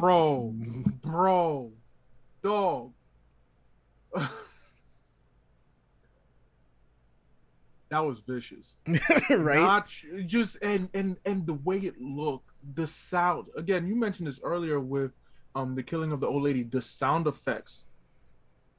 You can hear the eyes just you hear them pop out. Yes, you can hear it. I'm like, my man, why you gotta do that? Why did you just simply just slash his throat or stab him? We'll break his neck instead. Just vicious, brutal. And it goes back to what you've been saying since the beginning, JB. This is evil incarnate. This is not a mortal man. This is evil. Evil does not have any boundaries when it comes to murder. None. You will die. There's more than one way to die. There's definitely painful ways to die. And that's what this is all about, bringing that pain. And I was just like, damn, Lil John. You know, you up out of here, my home. You up out of here. Like it sucks for you, it really does. And then of course when Big John came through, and I'm like, yo, bro, good luck. I don't know what you're gonna do. It sucks that your man's was found like that and immediately just slash it. I'm like, all right, you see, different techniques to kill. There's no one way for the Shape to kill. And I was just, it was good. Unfortunately, they had to get up out the paint, but they served their purpose, and they were definitely enjoyable characters. Yeah, man. I mean, the moment that you knew they were living in the Myers house, you knew they were gonna die, right? There was no way they were gonna make it out living in Michael Myers' house. So this was one of the most influential sequences for me in the film. We get back to the hospital, and this is where the people are starting to riot. Tommy Doyle is getting everyone together. The sheriff is trying to stop them from going after him. And this is where the other mental patient comes in, and he's just asking for help. He's asking for help, and all they do is see the clothes. It has to be Michael Myers. It has to be him. And then everyone chases him. And I do appreciate that Karen did try to save him. You know what I mean? She did try to do something because she knew that it wasn't him. So, Abe, I kind of want you to speak to just like what hysteria does to people and how it was displayed in this scene going after that patient. Yeah, so it was just a matter of, I mean, as you saw, everybody's just fed up. They're all just fed up with Haddonfield, especially since people have been drinking tonight. And for it to happen again, look, it just makes sense for this mob mentality. Again, I look towards Halloween 4. The same thing happened there, right? So now we're getting the same thing happening here. And in this case, as mentioned, the hospital is already in chaos. And now you're saying, yo, we are going to stand for and fight for our town. By all means, makes perfect sense. That sense of vigilante justice makes perfect sense for a small town, right? And just when you're gripped with fear and hysteria, you don't think, you shoot first, ask questions later. That's exactly how you are. And when that mental patient, the escaped convict, is just there looking for help, he's fragile, doesn't really speak, is hurt. He's looking at all the fear, just the chaos, and he himself is getting scared. He himself is getting panicked. He's just looking, it's just madness, absolute madness. And just because Lori looks towards him, or I believe it was Karen, just looks towards his direction, and is just kind of freaked out. It's like, oh, that's the escape. I think someone said that's the escape prisoner. And everybody's like, that's Michael. It has to be Michael. And they just start running. It's like, no. I mean, Lori's like, no, that's not Michael. And Karen's like, are you sure? No, it is not him. Because Lori said it in her conversation with Hawkins. I've seen his eyes. I took them out. I seen his face. And because she was iterating, but when in her conversation with Hawkins, she was iterating like how, yo, this isn't man. This isn't immortal. This isn't just, we can't do this the conventional way. Meanwhile, the crowd itself thinks like, yes, you can, because they're also not understanding that this is evil, pure evil. Ironically, though, because they started evil dies tonight. Evil dies, as if you can control that concept. Evil is a concept that is just abstract. You have no control over it. You cannot understand it. You cannot prepare for it. You cannot stop it. And when they start chasing this mental patient, I'm like, first of all, you think Michael Myers would run from y'all motherfuckers? Right. The audacity. You think he looked this hobbled and injured?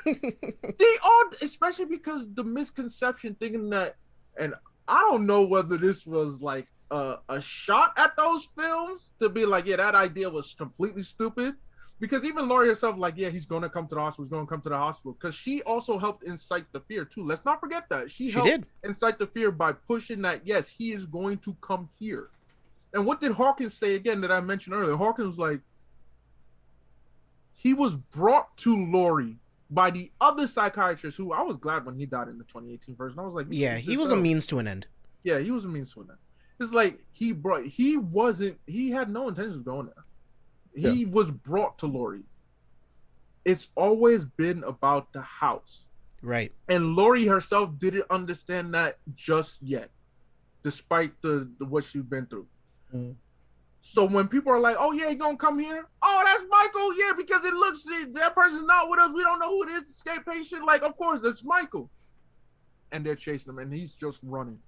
And you can't help but feel sympathy for this guy. Yeah, man. It's like, forget why he was in a mental asylum. Forget what crimes he may have done, if he did any crimes. This is a very scared, fragile man who might not be 100% there in the sense of like maturity level. Yeah, he looks mentally ill, which is why he was there, you know? Exactly. And you're chasing him. He's scared. He's running up the stairs, and everybody, just the madness as people are trampling each other. I mean, Laurie's there, and she gets pushed out of the way by and she starts bleeding again. Yeah. When Karen's running up the stairs, she gets pushed to the side by a doctor. Yeah, legit. And then a nurse and a tactician, like, they fall down the steps, and I'm like, someone definitely broke their neck. Oh yeah, someone definitely broke their neck there. Again, the madness. Everybody's just like, yo, we gotta go at them. Nobody has any sense of sense anymore. It was so well done, and I said, oh man. And then leading up to when Karen is like, I know it wasn't you. For a moment, I was like, yo, the way they playing this is like, could it be Michael? Like, is it possible that she's about to turn that corner and bam, just dead? But then you see that he's behind and he's breathing heavily. You hear him breathing heavily, and he's panicking, and his hands show. And it's just like, man, you can't help but feel sorry for him. And what does she do? She's like, stay here. I'm going to try to stop him. Locks both ends. And I thought it was beautiful. The moment where he's in the hallway, middle of the hallway, both sides, people banging at the door, trying to break it. And he's just looking back. He's just scared. He breaks the fire extinguisher door, pulls out the fire extinguisher. He's like, you think he's ready. And just the madness. He's just so, what does he do? He just wants to get away from it all. He busts open the windows, climbs out, looks out, and falls to his death. And the way they made that scene, Lord have mercy, was that an ugly, ugly, terrifying scene. Mm-hmm. Just the carnage, and everybody's just looking. Everybody in the ground is like, oh my God, what happened? Everybody above is like, wow, he jumped. And then it starts to dawn on people. That ain't him. It starts to dawn on him. Even the Officer Brackett was like, that's not Michael. It's like, how do you know? Tommy's like, how do you know? Have you seen his face? I'm like, oh my God.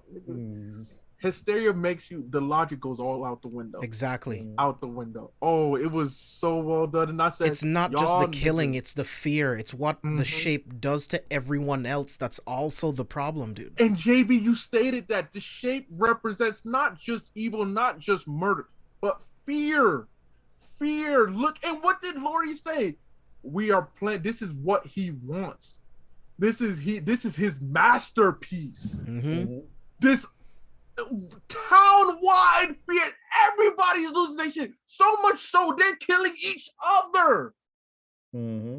Because while that mental patient was killed, remember through the stampede, people were getting hurt and no one gave a damn. Yep. It was, oh my goodness, so beautifully done. Yeah, man, it's so well done. Steve, what about you, man? What did you think of the shape's ability to incite mass hysteria among the people, and then just how they treated this mental patient that was begging for help? I thought it was crazy. It just shows how powerful your mind can be once it starts to get into a role of like, we need to take care of this. You just get one track minded, and it's like, we're going to kill him. We're going to kill him. We're going to kill. And you get into that mindset and you're one track minded to a point where like all you can do is just be like, this is him. Oh, that's him. Oh, that's him. And then everybody just rally to it. That's him. Okay, we're going to get him. And then not even like logically thinking, like you hear Laurie telling the crowd, that's not him, but nobody cares. You know what I'm saying? Like they just keep going. They're pushing people out the way. They're pushing women. She starts to bleed. Like you said, the women are getting knocked over, people getting trampled, people knocking down the stairs. It's crazy. It just shows you like how the mind can be once you get your mind set on something and you're not thinking clearly, that's how it can be. It's just pure chaos. And it's scary to a point where you think about it in reality, as far as like real situations. Where even like with like some of the riots that we had earlier this year, how they were just, oh, we're going to the Capitol, boom. And then they just kept, it was like no thoughts of repercussions. It was just boom, exactly. We're doing it. So, and that's kind of how this was. It was like no thoughts of repercussions. We could die. This dude has killed all those first responders. He survived a fire.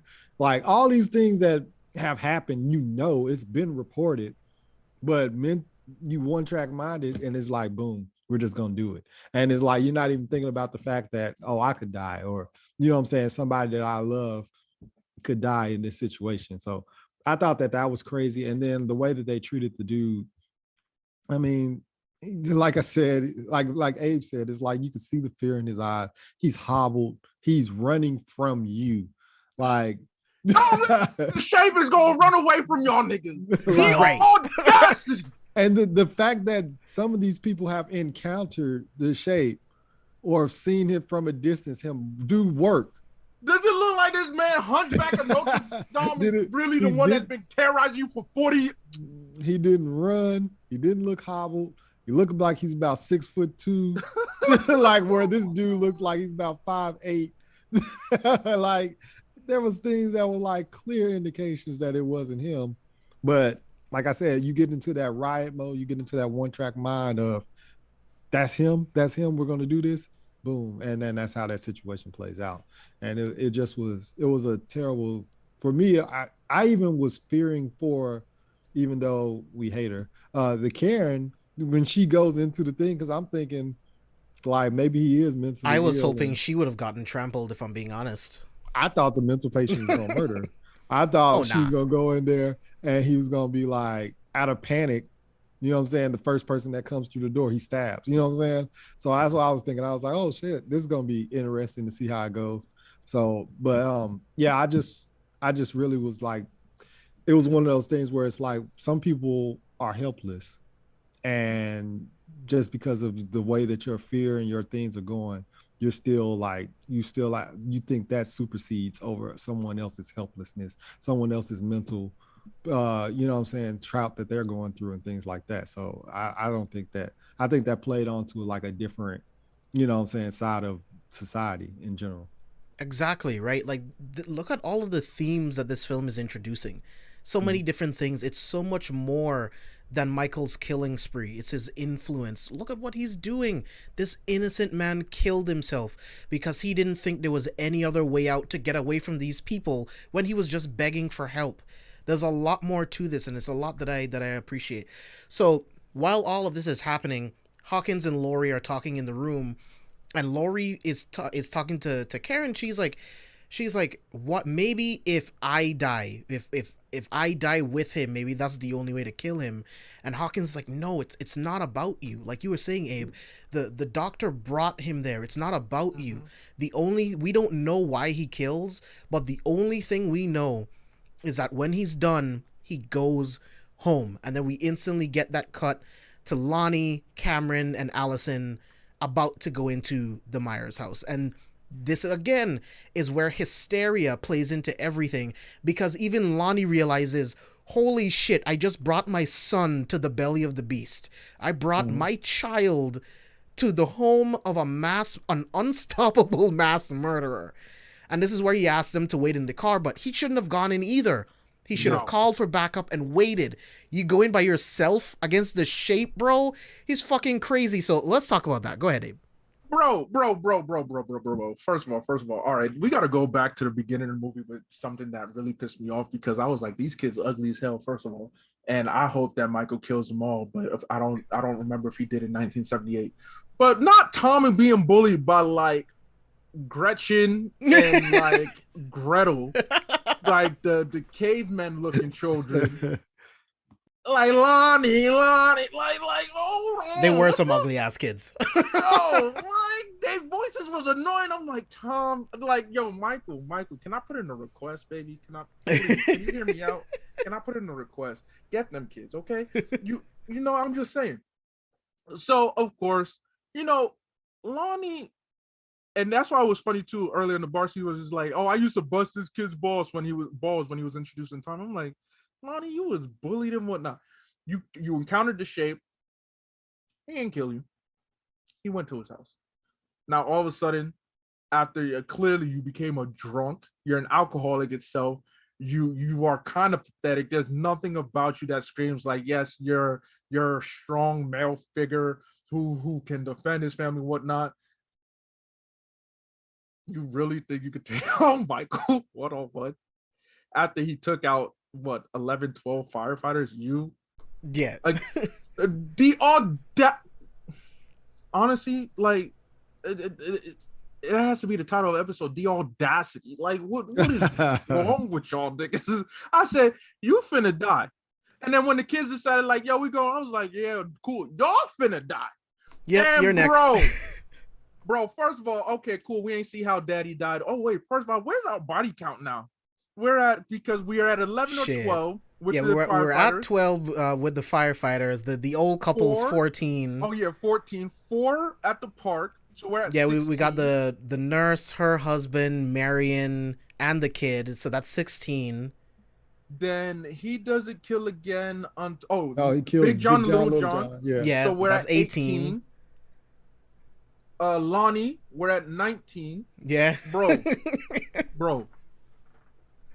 Allison's boyfriend. I was like, motherfucker, first of all, don't go into that room. Don't go into that motherfucking room. First of all, why would you leave your girl by herself, period? What is this idea of splitting up? Bro. Right, like that never goes well. You see, not some white people shit. Yeah, So it's like the okay. Wahite people. Exactly. Mayo monkeys, if you say so yourself. But you then look up, there's blood drip. You look up, it's your dad got folded and just stuffed like in the Folded. unnecessary. And then bam, closet door opens. He starts walking at you, start shooting. She's like, oh my god, I hear him. He starts stabbing. I'm like, yeah, you done. Yeah. But what did it was when Michael saw Allison. He like, I got something for your ass. I'll be right back with you. Okay, I'm gonna be right back. You know what? Let me show you something. Took your boyfriend, shoved his head through the banister. Bam, bam, bam, bam. And she's watching because what her dumb ass do?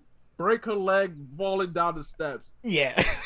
Bro, you are watching, and he's taking his time. Boom. He boom. did throw her down the stairs, to be fair, but He did.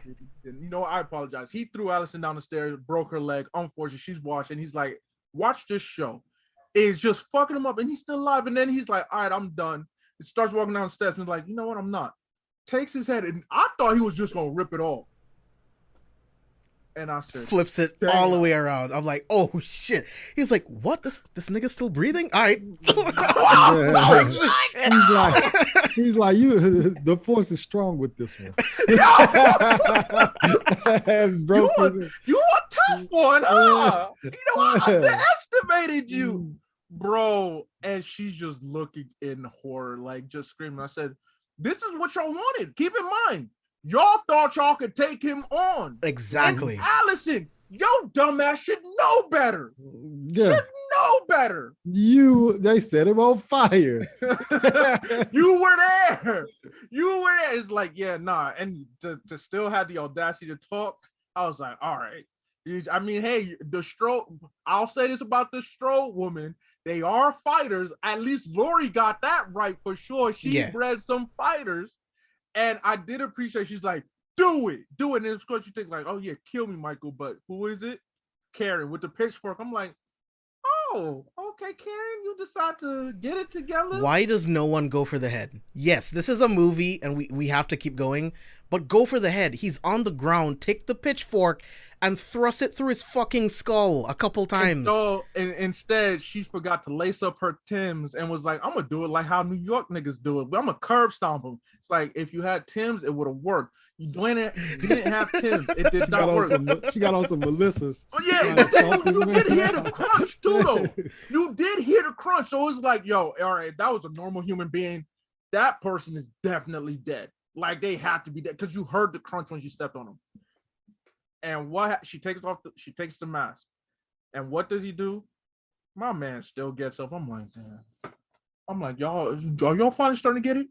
Mm-hmm. And when she's just like, come after me, Michael. And especially the path that she takes, I appreciate that's homage to the OG. Because that's the same path that was taken before when fleeing from Michael. She goes down between the houses and she's standing like, come get me, Michael. Comes there. We got the whole town pulling up.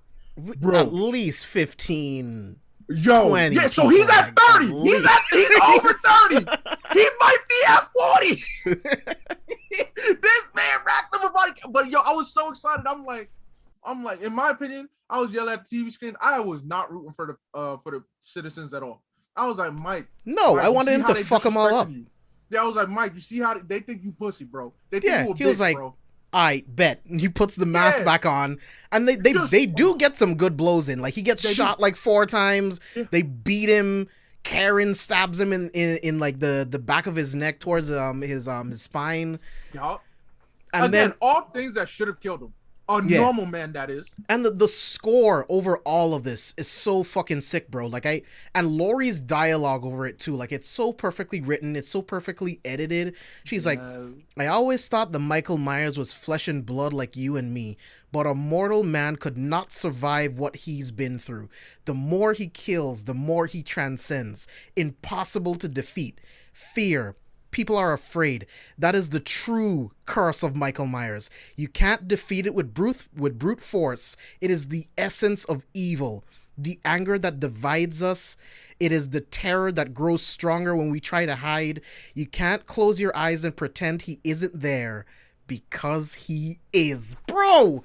The dialogue, bro. Oh my god! While he's getting beat down, and it seems counterintuitive. It does, but it all makes sense. It all ties together. He's doing all that, and then Officer Brackett comes up close, like I'm gonna deliver the kill shot, and it all goes left. He pulls the knife out of his back, slits the dude's throat. Like, Steve, what were some of your favorite kills from that shit? Because man, oh. Even though we didn't actually get to see it, but the final kill was when he smashes the bat. I mean, you saw the burst of blood. That was enough. You saw the burst of blood. But you know me, I like to see it. But same, I wanted to see it too. I'm sure we'll see the aftermath in Halloween Ends. Yeah, they'll probably show him later. Because they'll Allison and Karen, they'll have to walk by the house once they hear the news, and they'll see Tommy Doyle's face smashed the fuck in. He was talking mad shit this whole movie. When I see him, I'm gonna take off his mask. I'm gonna hit him over the bat. Night night. Yeah, night nigga.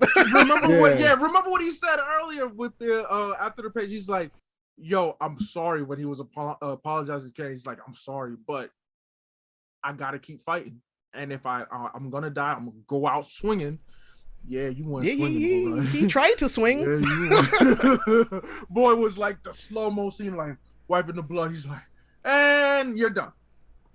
You're done. Talk that big shit, get hit, nigga. Like I was getting so fucking hyped, bro. I didn't think Michael would have killed that many people that they brought back into this movie.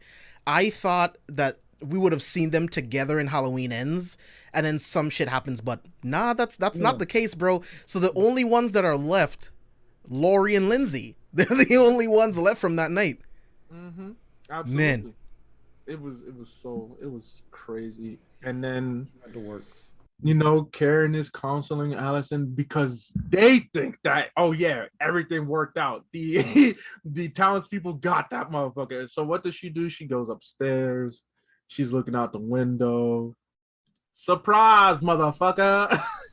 And just like the boogeyman, because when she walks in, he's not there. The camera is set perfectly where you can see either side, and he just steps out from right behind her and fucks her up the same way he did his sister back in 1963 in the 1978 movie. Oh my god. Mm-hmm. Bro, when I tell you that was one of my favorite like movie deaths ever, like that was as good as Joffrey's death for me, because I fucking hate Karen. Yeah. And watching her be brutally stabbed to death, man, was that amazing. Steve, what were your thoughts, man? He was slicing her hands because she was putting her hands up to protect herself. He's like, nah, fuck that. Get those shits out of here. Like, did you even see that happening? Did you even think that Karen would die, Steve?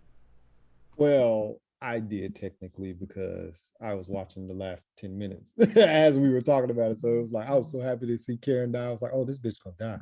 Yeah, so I was actually hyped for it, but I was like, at the same time, like I wouldn't have thought that she would have died because of the fact that you got her daughter and then you still got Lori still alive. So I felt like those three were going to be in the next movie to be the final three that I guess would be the ones that kill him. I don't know if they can or whatever, but I was more so shocked at the fact that the writers went that direction to go ahead and take her out now instead. See, I was glad when it happened, because it made me realize that, you know what, the writers are taking even more from Allison. Allison is going to get closer and closer and closer to her grandmother that she wasn't allowed to be around her whole life. Mm-hmm. She is now on the same playing field. She watched someone that she loved died. She didn't see her father die, but she knows her father was murdered by Michael. She watched her boyfriend get murdered by Michael. She saw Lonnie be folded in the fucking roof of the house. Like, she is going through the same thing that her grandmother did. So I can't wait to see how she changes even more in Halloween Ends. Yeah. Yeah, it's gonna be phenomenal, especially she hasn't realized yet her mom's dead. Lori doesn't know yet that her daughter's dead. And you know what I like so much though was that Lori's looking out, and then it cuts to Michael looking out the window, and then you see his reflection. and you see like for a second, I was like, "Yo, is that tears running down his face?"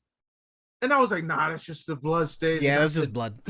This is I was it's a mask anyway. So. Yeah, I mean the mask was fucked up. It was melted, but it was like how I caught just to end the movie like that. Lori looking out because she's still at the hospital, looking out from the hospital. Michael looking out from the window. Halloween kills. Mm-hmm. Bro, I said we are going to get the showdown, the final showdown. It's going to be like you mentioned, Lori and Allison, especially now that Allison is more like her grandmother, which Karen tried so hard to keep her away from. Like, yo. Yep. And it's funny because Karen's actions actually contributed to Allison being like her own mother. Like Karen tried to protect her from what she didn't want her to be, but you actually pushed her closer to it. Mm-hmm. You didn't understand because you were worried like, hey, the trauma that I faced because of my mother, not understanding that, yes, my mother actually had a reason to be traumatic, but just dismissing it, which is often in horror movies too. You know, it's like, yeah, no, that's just, oh, bad. I'm sorry. She's fine. She just fucked up in the head. Allison finally is almost to that point. So when we get Halloween Ends, which they're saying is coming out next year, I'm not sure if that's true. Yeah, so apparently we're going to get it soon. Can't wait to see those two finally face off and whatever survivors are left in the town face off against Michael. To give you a number on the kill count, 34. You see? 34 kills, people bro. that don't have 34 in the whole. God damn. Like, right? some people really don't have 34. I'll tell you this. Ooh, does Chucky have 34? But Chucky has the fact that all his Chucky has a lot of fucking bodies. Yeah. Chucky has. So my girlfriend and I were actually looking at slasher kill counts. Chucky's over 100 for sure. Yeah. It's 100. Jason's 158. Michael Myers before this movie was 111. Mm-hmm. Oh, so they're still counting the okay. Yeah, they're counting all the movies. They're not separating the continuities. How many did Chucky have again? I don't know the exact number, but I know it's over 100. So hold on, this is the old poster because it only says 37. But Jason also does have like 13 plus films too. So him having 158 is crazy. Okay, yeah. So the updated list from what I'm looking at right now is Jason is 181. Michael Myers is now at 169. God damn. Okay. Jigsaw's at 103. Chucky's at 89. Oh yeah, Chucky's about to rack up some more of this. Yeah, I thought it was over 100, but yeah, Chucky's got some bodies. With this TV show. Yeah, with this TV show, yeah. He'll get a killer episode. I mean, he already got. How many does he have in that first episode of Chucky? I think he has one or two already. Does he? Doesn't he? Didn't he just kill that one person? Okay, so he has one, and then episode 2 drops at the time of this recording. He's going to be over 100 by the end of this season. Yeah, easily. Yeah. Especially since we were already told that Don Mancini plans to make more films, and Chucky's gonna be he's gonna be up there with Jason and them.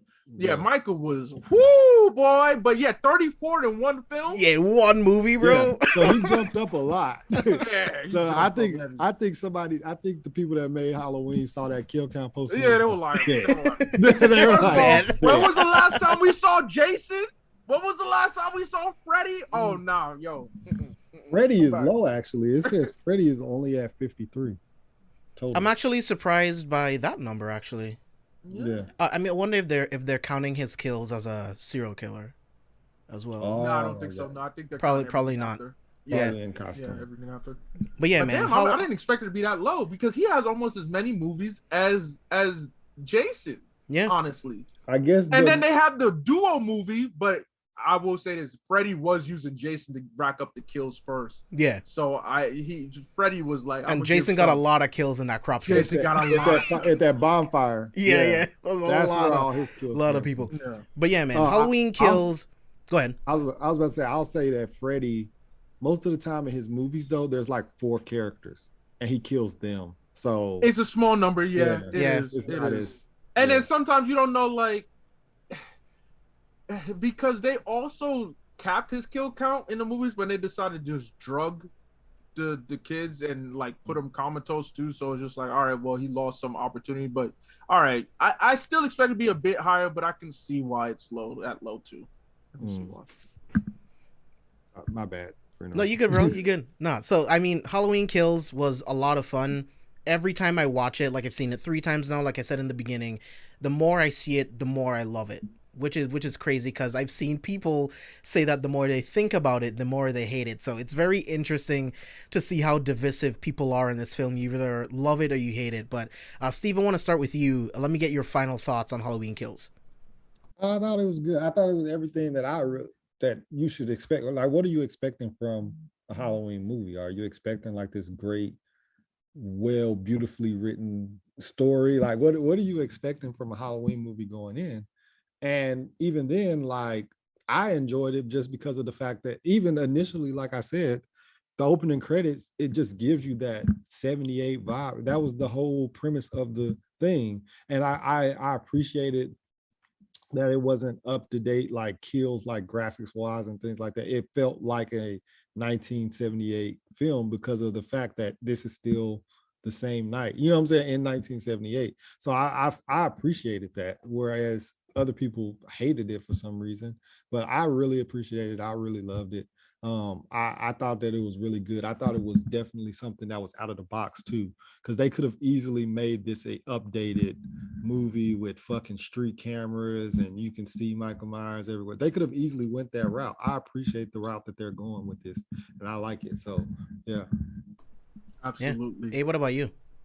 For me, similar reasons for Steve. Honestly, I enjoy the fact that we got Halloween 1978, right? Okay. This movie still tied into that to remind you, because I noticed this is technically Halloween 2018 was technically the third retcon of the franchise, technically, because Rob Zombie also switched it up too. So I appreciate that we got that tie-in. But then just to remind you that Halloween 2018, also known as Halloween Returns by some people, is Halloween Returns, Halloween Kills, Halloween Ends. This is all in one night. This is all in one Halloween night. And I appreciate that because you know how often you watch movies and time kind of goes faster because, you know, you only got like 2 hours at best, you know? I appreciate it's like, no, we're going to take our time with this.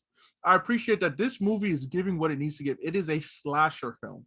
And I also appreciate that it is telling its own story without deviating so far to just be nonsensical, you know, because even though I shouldn't mention this movie, but Halloween 3 Season of the Witch, I don't know why they made that film. Who thought it was smart to make that film? I appreciate it for what it is, but it's not the continuity that I care for. Yeah, like it's no continuity. It just Michael Myers only appears in a commercial, like on a TV screen, a TV ad. Yeah, it really has nothing to do with the man. But this one is the sequel that, you know, and of course John Carpenter worked on it. So we have the originator's blessing. Like, this is his vision, and I don't understand why people are so upset with it. This is a slasher film. A slasher film is only supposed to give you one thing, just bloodshed and carnage. And how you do that? By using the typical scenes of the slow music, the building of anticipation. I think when I watched the Fear Street films that came out on Netflix, they paid a lot of homage to slasher films, especially 1666. I apologize. Paid it. That one was straight Camp Crystal Lake, Jason Voorhees to the core, right? No, I apologize. 1984 was Camp Crystal Lake to the core. But it always felt like, as a fan of horror, I felt like I couldn't relate to it anymore. I felt like this. I had hit up JB and I'm like, yo, have I outgrown the slasher genre? I haven't tweeted, but have I outgrown the slasher genre? Like, it doesn't give what it used to give. Halloween gave what it needed to give. I did not. It felt modern enough where I can still relate to it, still put myself in a situation without feeling corny and cheesy in the sense of like, oh, they trying too much. They trying to be relevant. Again, I am looking at you, Chucky 2019, for the failure that you are. And I appreciate that Green is I'm so excited for Halloween Ends. I'm so excited to see how this wraps up. And I'll say this. I mentioned this earlier in this recording in this episode.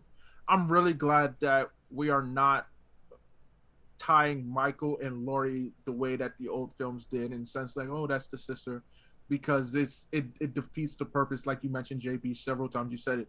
This is not a being confined by mortal means, by the thought of a mortal man. This is just evil. And I'm so glad that this slasher is given what it needs to give. We have the Chucky series that is out. Chucky is giving us what he needs to give as a slasher. And I'm just like, yo, for us horror fans, for us slasher fans, October is really giving. It is really giving. This year too. I mean, we have been so lucky as horror and slasher fans for 2021. In terms of slashers, we got the Chucky series, we got Halloween Kills, we got Malignant, we got Candyman. Like, you know, I mean, Candyman has a little bit of slasher elements, but it's a little bit more than that. But it's like we've gotten some really good slashers this year, and we haven't gotten a lot of really good slashers over the years. So it's like, this is a really, really great time to be a horror fan for sure. Any other final thoughts, Abe? Look, man, watch just you know what? Just watch Halloween. Go back, enjoy the slasher films. Oh, and then we forgot Scream is announced for next year. We got a that's right. Yeah, trailer. That trailer had me so hyped. Ghostface is back, baby. I was like, this actually looks really good, bro. Yes, like, let's get it. Yes. I'm wondering how it's gonna be, because the Hayden Panettiere one I didn't really love too much. Yeah, and we don't know exactly, because they say that it's not a complete retcon. Like, they all 4 films are continuity, but they are going to take it's like a soft reboot without being a reboot. And you know what? I'm gonna say this right now. The only L that the slasher genre has taken is I Know What You Did Last Summer, the TV series. We don't need that. I couldn't make it past 16 minutes. It felt so cringy. I don't know how you did it. That one made me feel outdated. I was like, oh yeah, nah, this ain't for me no more. I gotta tap out. So I immediately turned it off. But overall, I'm just happy for all the slasher fans, for all the horror fans. This is a great month for us. Thank you for rocking with us. Thank you for listening to this review. We appreciate y'all for real. Yeah, man. For me, I love this movie. Like I said, the more I watch it, the more I love it. I love that this was a great slasher film, and it also filled in a lot of lore in the Halloween universe, connected 1978 with the 2018 movie, with this one, while also setting us up for Halloween Ends. I thought this film was brilliantly written. The score was amazing. The sound effects, like we were talking about throughout the film, everything about this movie was firing on all cylinders, and I loved it. But I do give the slight edge to Halloween 2018 because it had to reignite and restart this franchise, and it did it perfectly, like in every way possible. Like, I love everyone playing the Shape. In 2018, we were introduced to James Jude Courtney, who is the Shape in these movies, and he's incredible, man. He's so good. Like, he perfectly embodies Nick Castle from the first film. I love that. And then Aaron Armstrong, he was the Shape in the flashback sequences at the beginning of the film. I thought he also did a pretty good job in those limited scenes.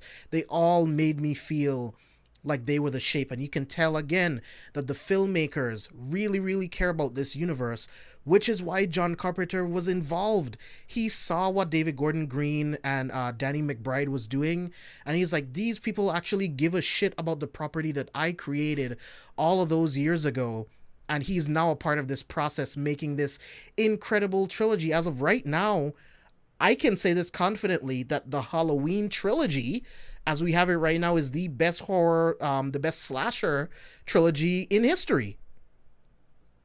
Yeah, I think I agree What with that. can you think of that's stronger than Halloween 1978, Halloween 2018, and Halloween Kills? I'm not saying it's by far, but for me personally, I enjoy Scream a lot. I do enjoy Scream. All 3 I films love Scream, but for me, I give, with Halloween Kills, bro, they get the edge. Scream is definitely up there. I'm not saying it's by much. Yeah. It's just because the unique take, especially Scream was the first of its kind in terms of making light of all the common horror tropes and pointing to it, and without being cheesy. Because Cabin in the Woods, I do enjoy that movie, but it was kind of cheesy. But remember, Scream- Halloween started the slasher. Halloween did So it's start like- it did start it. You know what? There is I no won't argue Scream with without you. Halloween, in my opinion. Yeah. You know what I mean? Yeah. But I have this deep, rich connection with the Halloween franchise and the shape itself. That for me, it's just the edge. But yeah, I couldn't argue. Scream 1, 2, 3, they're amazing films, bro. Yeah. 4 yeah. is not my favorite. 4 is kind of where it falls off for me. It's not terrible, but it's not the Scream movie I'll ever revisit. You know? Yeah. But that trilogy, 4 hurt it. 4 definitely hurt it. But the first 3 were good in the sense of still continuing, still giving us a story, still making sense, and still managing to have some comedic value just by pointing out the obvious, like, you know, there are rules to this horror shit. And you're right. Scream can't do that without Halloween, without Jason, without all the slashers before it. Absolutely. But they did do a great job of updating. So, damn, we're going to have to do a Halloween. Oh, man. Yeah, we can do a slasher tier list. Yeah, we'll do a slasher tier list, and definitely tune into Inside the Mind of a Blerd for sure. They are also doing a tier list. You'll find me on that on part 2 this week. We're recording. Is that live, Steve?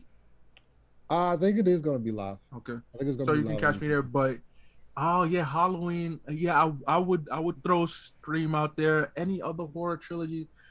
Child's Play almost had it. If I didn't like number 3. Dog shit, bro. It's dog shit. But overall, as a franchise, Child's Play is actually a really good franchise. It's up there.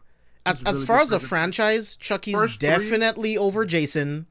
Definitely over Freddy I put it for over me. Nightmare on. Yeah, I definitely put it over Nightmare on Elm Street, the franchise. But damn, trilogies. Yeah, dude, straight up trilogy. Slashers? 1, 2, 3. You're talking about just slashers? Yeah. A slasher trilogy. 1, 2, 3. Yeah. Straight up and the reason fire. why Halloween is so great. I loved Halloween 2018 just because you got to see it from that perspective. Yeah, I think it would have to be Halloween, then Scream. I think those are Scream is the only one you can venture. The others you can't because number 3 just falls off. Yeah, dude. I thought about this before we did a review. I'm like, is Halloween now the best, like, straight up slasher trilogy that we've ever gotten? Now, of course, like you said, Abe, Scream is definitely in contention for number 1. But again, because of my personal feelings on Halloween, I have to give it the edge. But I would not argue with anyone if they said Scream was number 1, for sure. 2018 is the best one? In my opinion, it is. Yeah. Of the I just love the fact that we got to just follow Michael Myers around for a while. Yeah. You got to like literally see where people was all like, how come they can't keep up with him? And then you literally just watched him walk around the house. It has one of my favorite one-take sequences in any film. You just like you saying, Steve, he bumps into the kids, goes to this garage, picks up a hammer, kills the people in that house, goes out the front door, walks down the street, goes into the next house, kills that next lady. Like, it's fucking nuts, bro. Yeah, I love that. I think that's what separates it from all the other Halloween movies, and that's what separates it from the trilogies that you guys are talking about too. I think that one scene was really what separated everything for me. But yeah, man, this was an incredible review. I really, really appreciate you guys joining me for this review. Hey, Steve, tell the people where they can find you online. Oh yeah, you can follow me at Scuba Steve 1428 on Twitter and on Instagram. You can follow me. Find me on Inside the Mind of a Blerd. Find me on Careful for Spoilers, of course. You can find me on My Knocker Mixer. Find me on Scholar Scuba Steve.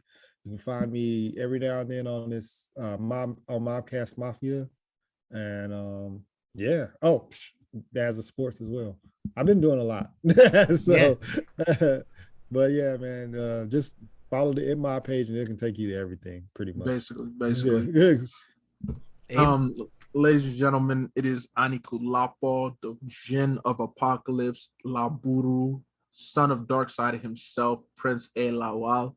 You can find me everywhere you look, basically. I am on Twitter at Prince_A Lawal, ALAWAL. You can find me on the Ocean A podcast, found on wherever you listen to your streaming platforms. For those who like talking about sports, topics pertaining to sports, the culture, definitely head there.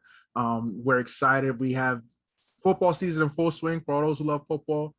Of course, we have baseball content too every now and then. And basketball season is back, so we're gonna be talking basketball. You know, me and Osa are gonna be getting into it. Me being a Celtics fan and him being a Lakers fan, and unfortunately, I found out JB's a Lakers fan, so I'm already upset with these folks in the season. I hope they lose to the Warriors opening night. Go Golden State! Ha! You can also find me on the Inside the Mind of a Blerd. Definitely check out My Naka Mixer. Definitely check out, of course, Anime Lately. Check out Careful for Spoilers, obviously, and C4S Villains. And please, as always, go follow Spicy Lady Gaming on Twitch. My hands is in everything. You know, I love just being a part of everyone's vision. They're all doing such great things, and I appreciate them for letting me join the ride. They're doing so many fun, great things. Definitely check them out. Links in the description, links in the bio, and we'll see you soon for sure. We'll see you again soon. Yeah, this was a lot of fun. I can't wait to review more horror movies with you guys. I still want to find some time to review Malignant. That's one of my favorite slashers that I've seen in a long time. I would love to review The Night House. That was actually pretty unique. Yeah, I think you'll love it, Abe. Because I don't think Mass too. Midnight Mass is incredible, man. I want to review that as well. So we got some time left in Halloween. So make sure you guys are following us on Twitter at C4 Spoilers. We are doing 31 days of Halloween. Abe had a great pick at the time of this recording. He picked The Exorcism of Emily Rose, a great possession horror film that's completely different from anything else that you've seen in the genre. Definitely check that out. It came out in 2005, yo. I was like, wow, this film old. I was in 7th grade. Yeah, man, they did an incredible job with that film. So yeah, we're doing a lot of horror stuff. I didn't mean to make you guys, you old men, feel old. My fault. Make sure you guys stay tuned. We're also going to be giving away a digital code of The Conjuring, The Devil Made Me Do It. And I'll also be giving away the very last issue of The Conjuring, The Lover comic. So make sure you guys stay tuned to our social media. Stay tuned to our reviews when we announce all of this crazy stuff. So yeah, again, thank you guys so much for watching. We'll see you guys on the next one. Yeah.